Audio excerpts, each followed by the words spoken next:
What's up everyone? So this is your boy Carl. Dito na naman para mag-share sa inyo ng lessons from what I experienced, my growth for this last few weeks. Grabe, napakarami actually. But somehow I just want to share with you ano yung top 3 lessons na nakuha ko this last month up to now, up to this day. And it's so very excited to share it with you guys because akala ko hindi siya proven, no? Akala ko hindi siya totoo talaga na yun lang yung gagawin ko. There's malaki na impact sa buhay ko. And it's actually, you know, true.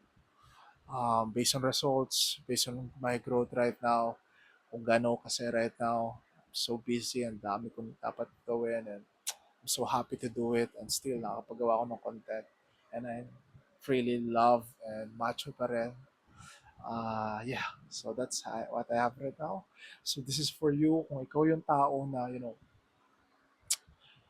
I don't know, you feeling lost in life or nawawala ka ng pag-asa to do something, di mo alam kung anong pupuntahan mo, ano yung gagawin mo next time, tama pa ba itong ginagawa ko, di ko alam kung may direction pa ba to, um, um, yung mga ganong klaseng tanong na meron, uh, kung meron ka, this video can really help you because nandun ako before nung last month actually. No? So, start, wala nang paligoy-ligoy, no cuts to. So, diretso lang. Um, Siyempre, bago ako magpikay ng top 3 lessons, ano ba yung sitwasyon ko last month? So, last month, I actually have um, um, no formal work actually. Yung talagang work ko na kita ko na malaki. Yung nakakapag-contribute ako na malaki like that. Um, and actually, I feel lost in my life kasi puro failure yung mga nangyari sa akin for the last months. Nawala ako sa pangarap kong kumpanya. Nawala ako sa isa pang kumpanya which would be gusto ko lang tulungan, and something it doesn't work. And actually, I got 4 months na wala akong work.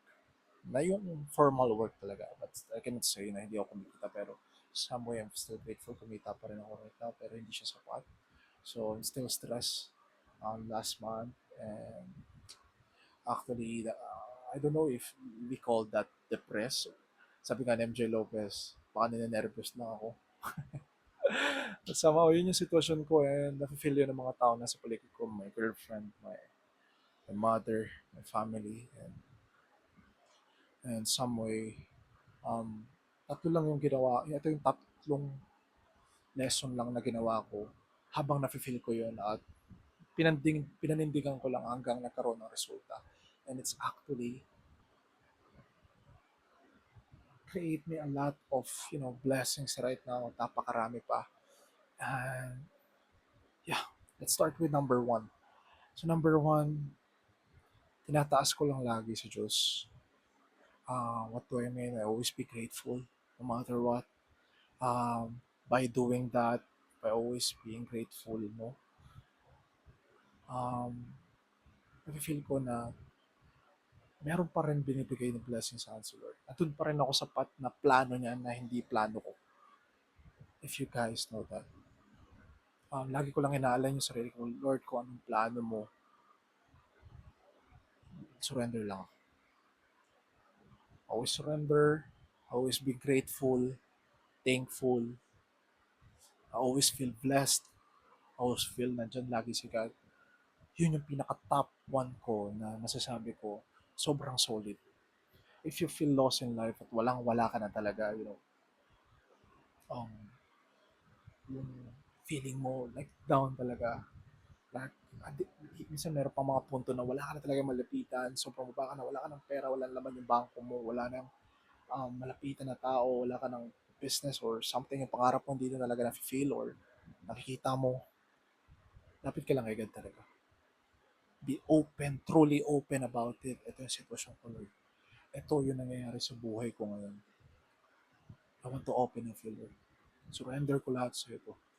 Kasi alam ko may plano ka sa akin. That's exactly what I said. Totally, I feel good about it. Actually, to be honest with you guys, to be transparent, umiyak pa ako to do that because, I mean, I'm, I'm genuinely umiyak talaga kasi I feel in my heart na gusto kong surrender na to kay God. Ayoko bit-bitin to. Kasi, minsan lang mabuhay eh. I don't want to be depressed like that dahil lang sa pera. Kasi we know, pera is just as for transaction. But the major thing that money can help you is to have an options in life, to have a better life, to have a better, time, freedom, like that. So, um, just, surrender ka lang sa Kanya and be grateful so, so, so much. Kasi kahit anong mangyari, blessed ka pa rin. Kung na-feel mo na walang-wala ka na, wala ka malapitan na tao, siya, nandyan siya para sa'yo.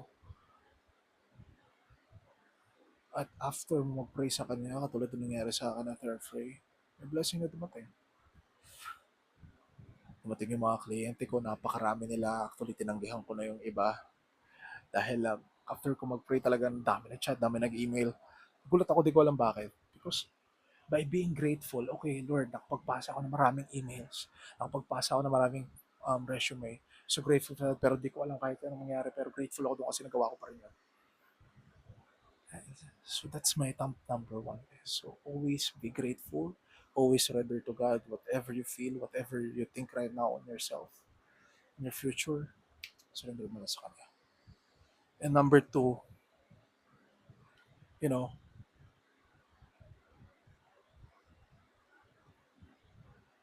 let's think, act more. So tigilan mo madalas mag-isip na lang. Halos buong araw, may majority, lagi ka nag-iisip. Lagi minisip ko, paano to, mga mangyayari, anong gagawin ko. Kaysa gawin mo yon, what I will suggest, and actually what I did actually is, just move. Kung yung iniisip ko, kung magiging perfect pa ba yun, anong mangyayari doon, you just think, ano yung pwede kong gawin ngayon, starting ngayon, ano yung first step. At by doing that first step, magkakakreate ako ng momentum sa buhay ko. And that's what's actually what I did. At yung first step na una kong ginawa dahil gusto kong magkatrabaho or something to get a very great, income. I just start talking with people. Oh Lord, ito lang, kausapin ko lang tong isang tao na to ngayong araw. Okay na ako. Kaya mag-send lang ako 20 emails ngayong araw. O kaya, you know, mag-show up lang ako ngayon sa sa organizations or sa somewhere na nakikita ako, just one step at a time. Like sabihin natin, isang focus ka lang for specific thing na kaya mong gawin today. Hindi mo kayang gawin lahat yan na sabay-sabay. Like, paano yun? Gusto ko may trabaho agad ngayon. Yun ang problema sa atin. We want lahat agad, nandyan agad. Instantly. And that's actually lack us for, to be more productive, to get the better results for us. Kasi na-stuck ka kasi gusto mo lahat nandyan na agad eh. But somehow, kailangan mo to do just one thing. Hindi na importante kung anong araw yan, anong kailangan matapos yan, deadline. No, huwag mo nalagyan, bigyan ng deadline. Huwag ka muna mag-focus doon. Mag-focus ka muna ano yung first step na pwede mong gawin ngayong araw. Okay? And number three, last lesson the top three lesson na actually na-apply ko for this month. It's just, um, have more time to yourself, to reflect, um, na ikumpara mo yung sarili mo sa past na meron ka from last year. What do I mean? Kumpara mo yung ikaw ngayon sa dati. Sa 2025 sa 2026. Ano yung sitwasyon mo na 2025? Ano yung sitwasyon mo 2026? And see yourself, gaano ka nakalayo ngayon. And that's actually what I did. I just, di ko masasabing perfecto ko, pero I actually complained din. Complained din ako. And I just, na-realize ko lang na ba't ako nagko-complain? Itong complain na to, saan ko to nakukuha? By comparing myself to other people, to my friends. Ganito na sila, ako ganito. Bakit di ko kumparahin yung sarili ko from the past na lang na meron ako? When I start comparing myself from 2025 me, actually, sobrang layo na. Sobrang layo na. Pero kung kukumpara ko yung sarili ko from other chapter ng ibang tao, grabe. Mafe-feel ko lang na na parang grabe siya, ang taas nga ako mababa. Hindi, ayoko na ma-feel yun. I always base on the energy. Sobrang bumababa energy ko pag ginagawa yun. But somehow, nabuboost yung energy ko kapag kinukumpara ko yung sarili from the past na meron ako. O kaya yung kagahapon kumpara ngayon. Sobrang grabe ang layo. And that's makes me so grateful. Sabi ko, Lord, grabe, ang layo ko na pala. Hindi ko nakikita pero itong failure ko ngayon mas malaki na pala kaysa kumpara noon. It means grabe na yung success ko ngayon. Grabe na yung ina-achieve ko ngayon. Grabe na yung movement ko ngayon. At yun yung tinignan ko for, for last month. It actually drives me more to do more, in my work, to be excellent in my work, to contribute, to grow, explore things, blog like this, at kumuha ng kung ano-ano pa. Na I'm a risky person kasi. So, ginagawa ko talaga lahat. Matry ko mag-feel ako okay lang. So that's why, grabe ang bilis ko. Just for information, guys, no 2023, I just graduated. And actually, I don't have any idea regarding for work. Talagang, ano talaga, wala talaga akong alam. No? I want to add this.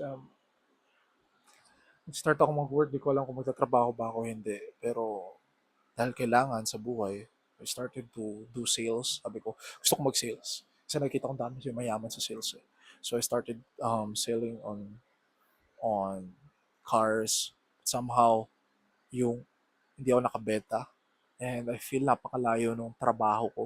Talaga na-feel ko yung papasok ko ng maaga, traffic.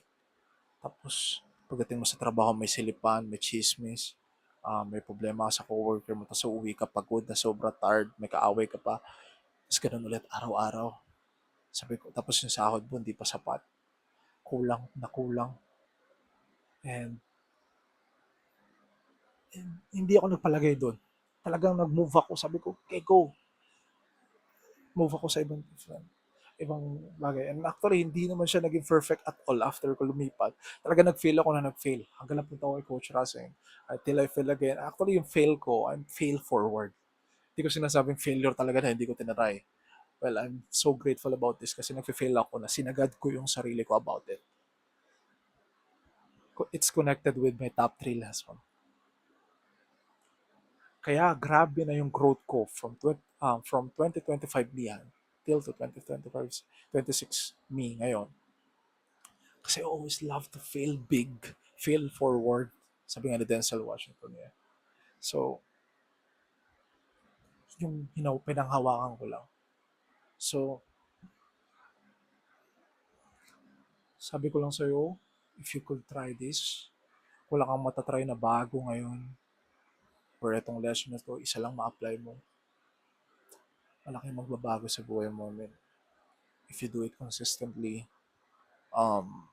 day by day, week by week, month by month, promise you will get results. Ganun lang naman sekreto eh. If you want to build muscle, be consistent about it. Just do it and check if nag-work ba sa'yo or hindi. Ganun lang. And if doesn't work, okay, move through. Wala nang drama. At least try mo at di, alam mo hindi nag-work sa'yo. So ngayon, X mo na lang yun. Move ko na for the next level. At least, nag-fail ka pero nalaman mo. At ang laki na nung kaalaman mo at growth mo doon. Yan lagi mindset ko.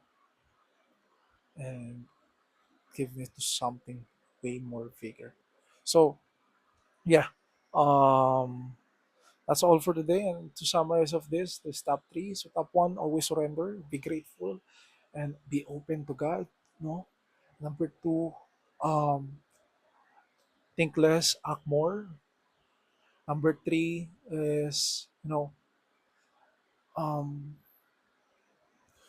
don't compare yourself from other people, for friends, for relatives, or from uh, um, other people na ina-idolize mo. Compare yourself for the person na lagi nandyan para sa'yo at nag-grow yun, ikaw. So, yeah, still looking forward and rooting for you um, sa growth mo. Same with me, ako, wala rin tayong tigil sa growth lang. Yun lang masasabi ko, unstoppable growth. Unstoppable growth, never ending growth, no never ending learning. Yun lang. So, hopefully, it have an value for you um, to watch this video until this end. Um, just very grateful to share this. I might be, still looking forward to do more video like this and hopefully more people to impact our lives, to impact, to give you an impact with me, by me. So I will feel great about that. So yeah. So if you love this, just go do me a favor, like mo lang to. Okay, follow mo ko and especially subscribe mo ko. This could be a very great opportunity for me to serve more. So thank you guys. Peace. Never ending learning.